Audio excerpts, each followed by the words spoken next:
रॅलीत मोठ्या संख्येनं शिवसैनिक आणि सेवानिवृत्त सैनिक उपस्थित. सेवानिवृत्त सैनिकांचा महाड शहरातील छत्रपती शिवाजी महाराज चौकात मंत्री भरत गोगावले यांच्या हस्ते सत्कार करण्यात आलाय.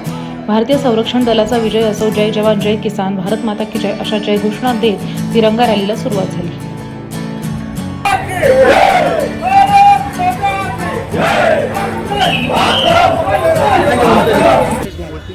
ज्या भारताच्या नौजवानांनी सैनिकांनी जे सिंदूर यात्रा जे सिंदूर ऑपरेशन हे सफळ केलं आणि त्या निमित्ताने आज संपूर्ण देशामध्ये ही तिरंगा रॅली निघालेली आहे. त्यामध्ये आम्हीही रायगडमधून महाडला आज आपण ही तिरंगा रॅली काढलेली आहे की त्यांना समर्थन देण्यासाठी, पंतप्रधान आणि देशाचे सैनिक यांना समर्थन देण्यासाठी, त्यांचा उत्साह वाढवण्यासाठी आज आम्ही सर्व उत्स्फूर्तपणे आज या तिरंगा रॅलीमध्ये सर्व जाती धर्माची लोक आम्ही समजतो.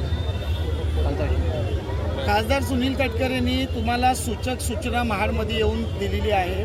संयमाचा कडेलोट होऊन देऊ नका. गोगावलेंचं काय उत्तर आहे? मला वाटतं आज तो विषय आत्ता घेणं बरोबर दिसत नाही आहे. मला वाटतं तुम्ही जर दुपारनंतर मला भेटलात तर त्याला ते नेपकिन असेल काय असेल ते बाकीचं आम्ही उत्तर देऊ.